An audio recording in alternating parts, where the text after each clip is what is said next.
Thank you, Acting President. Today, I will not be brief. I will oppose this extension on 3 grounds. 1. Emergency powers are hazardous to liberty and democracy. 2. Liberty and democracy are good.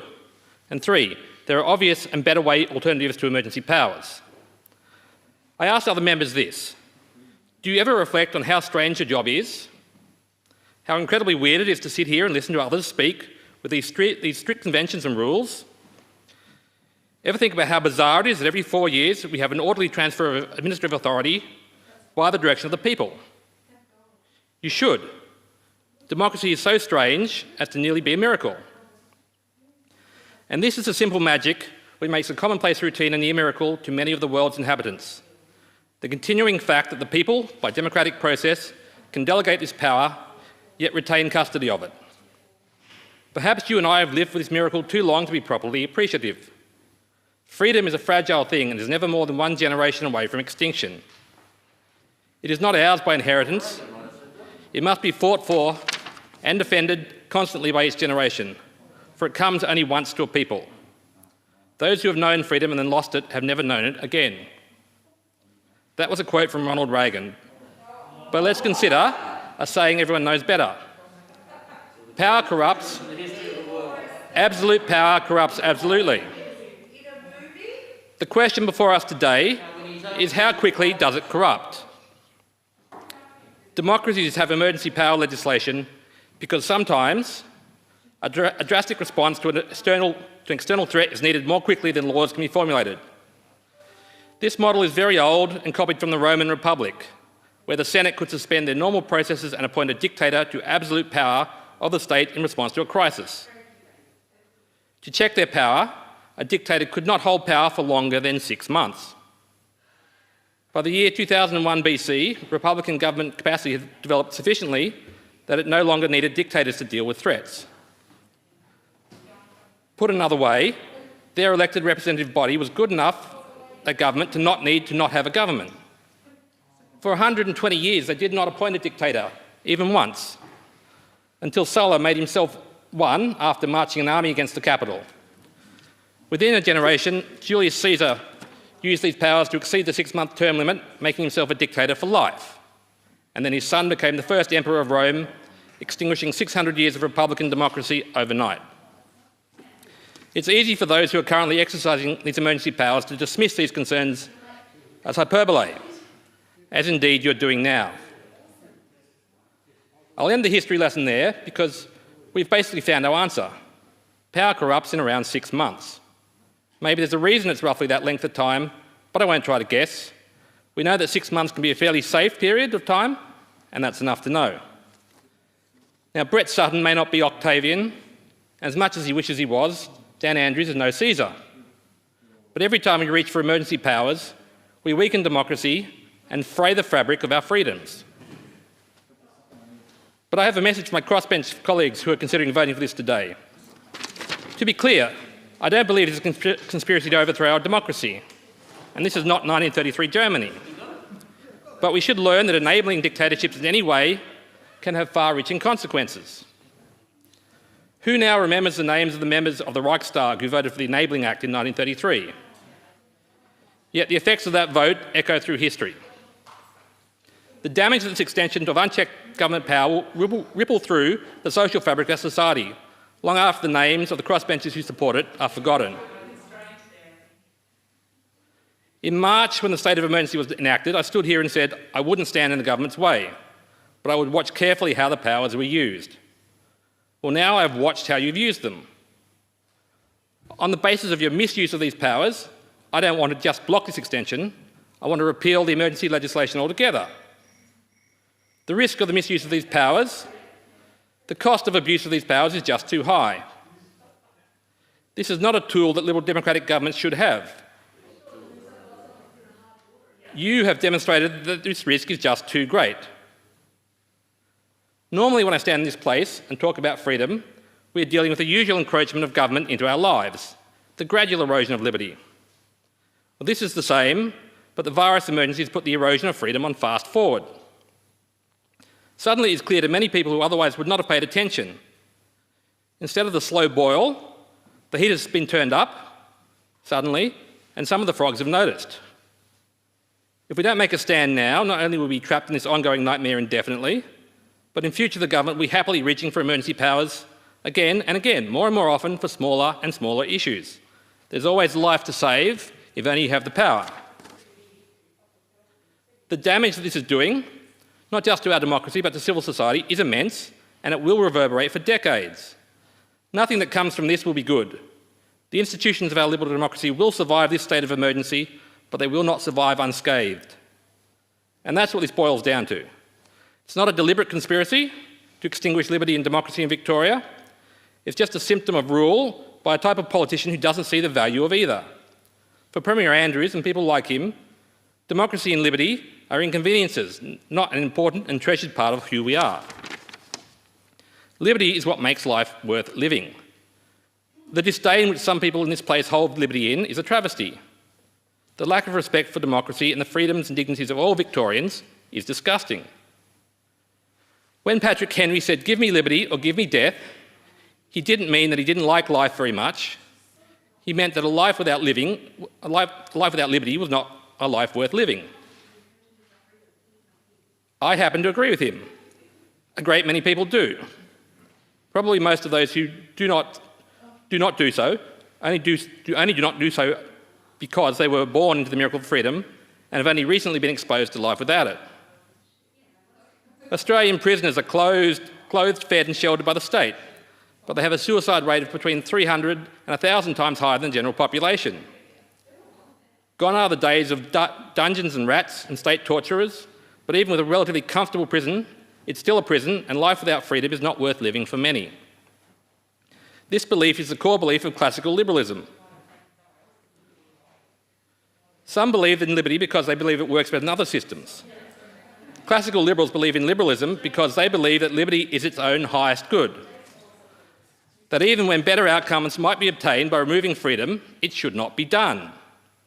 Prior to and early in the Cold War, we didn't know that communism would wreck economies. Many people thought that a centrally controlled command economy would be more efficient and grow faster than a free economy. They didn't know how bad the corruption or abuse of power would be. But classical liberals opposed it anyway. We believe that a country without liberty could be as wealthy as you care to imagine, and it still would not be worth living in. In short, we believed it would just be a more comfortable prison. A gilded cage is still just a cage. And we are right to oppose it. So too now. Making every Victorian a prisoner, literally and metaphorically, is wrong. It's wrong whether it's better for public health or not. I don't think it's clear at all that these public health interventions have been effective. In fact, the emerging evidence is overwhelmingly clear that they cause more harm and will cause more harm than they prevent. But even if they didn't, they would still be wrong. But I don't just represent classical liberals. I also represent all the differing strands of the philosophies of freedom. So let me address why opposing emergency power extension represents them as well. Liberty is not a crippling liability, it's our greatest strength. Because free economies do outperform controlled ones. Because liberal democracies do outperform autocracies. Because civil society does shape behaviour where police fail. The uncountable use of emergency power is causing more harm than it's preventing. Liberty is a heuristic for success in almost every field of public policy. Enforced control doesn't work, and freedom to choose always wins. Unaccountable emergency powers disallow voluntary cooperation and the search for innovative solutions. If the government didn't mandate face masks and simply advise their use, as occurred in Queensland, it would be just as effective and perhaps more so. Similarly, we know from Google's location tracking data that the difference in foot traffic is not very dissimilar between lockdown and not lockdown places. People are perfectly capable of assessing risks themselves and acting rationally to protect themselves. We know from the experience in Japan, where laws prevented them from following coercive strategies, that non-coercive strategies can work very well. There is little evidence that government intervention have been effective at all. Every time this government's emergency lockdowns have come into effect, it has been when the case numbers are already declining due to voluntary community action. Voluntary compliance and incentives would have worked much better than beating us with a stick. But the government has never tried voluntary compliance. You cannot be trusted with an extension of these powers because you will abuse them. And let's be clear here. We're not having a second wave because the government did too little. We're having a second wave because the government is incompetent and unaccountable. The government used emergency powers to set up a hotel quarantine system that did not simply fail, it acted as an incubator and an infection vector for the rest of the state and the rest of the country. Colonel Klink and Sergeant Schultz could have run a better quarantine facility than this government. The investigation of what occurred is also being stage managed by the government. The government used its influence with the crossbench to ensure that an independent committee could not be raised to scrutinise the government's quarantine powers. Instead, we got PAYAC, a government-controlled committee investigating. And the hotel quarantine investigation? Terms of reference approved by the government and operated by those picked by the government. Both will do their best to ensure transparency and accountability, I am sure, but they have been intentionally hamstrung from the start. Many people in the regions are wise to this. They are angry that the city-centric policies of this government have locked them in a stage 3 lockdown despite the absence of infection. They're observant enough to see that this government only governs for the cities. They are smart enough to know that alternatives exist to indefinite emergency powers. They know that 6 months is long enough to consider and draft legislation. And they're right. The emergency extension is a sad crutch for an incompetent government that doesn't respect liberty or democracy. The government has had 6 months to develop and pass temporary legislation to deal with coronavirus. Legislation is by far a better tool for responsible government than emergency powers, because it is accountable. You can't just make it up as you go along. Everyone knows where they stand, and it doesn't change on a whim. It's also subject to parliamentary scrutiny and is easier to enforce and protect in court. And while we're talking about courts, the press has not been talking about Clause 6 of the draft law because the focus has been on the potential for a 12-month extension, so it may have escaped attention. But let me bring that front and centre for just a moment. Clause 6 of this bill actually changes how the emergency powers operate and lowers the already low bar for the government in employing coercion with the emergency powers. Previously, the use of the emergency powers had to be necessary. But given that many of the actions taken under these powers by this government are unlikely to meet that legal definition of necessary, if it's challenged in court, the government is watering it down to reasonably necessary. This sounds like a small change, but it's an enormous one. The government isn't satisfied to continue to rule by decree. It wants to make it harder for anyone to hold it accountable when it destroys lives.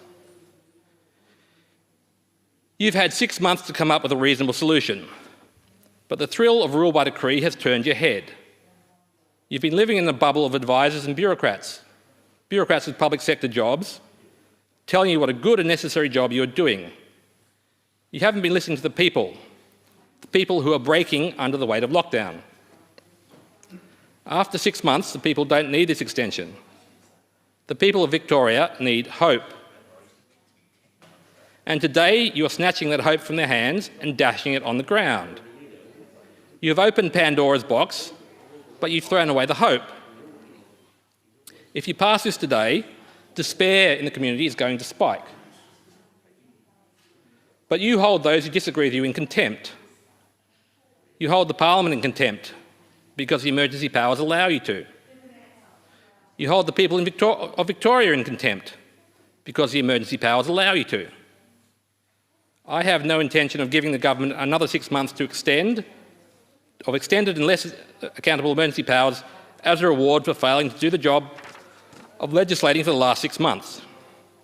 Maybe if the government was less focused on a daily press conference and trying to control the news cycle, they'd be here presenting a workable legislative solution to us today. But they're not. They're not because they have a disdain and disinterest in liberty and democracy. The Liberal Democrats stand for liberty and democracy, so we will not support this authoritarian power fantasy today, and I condemn any member of this place who does.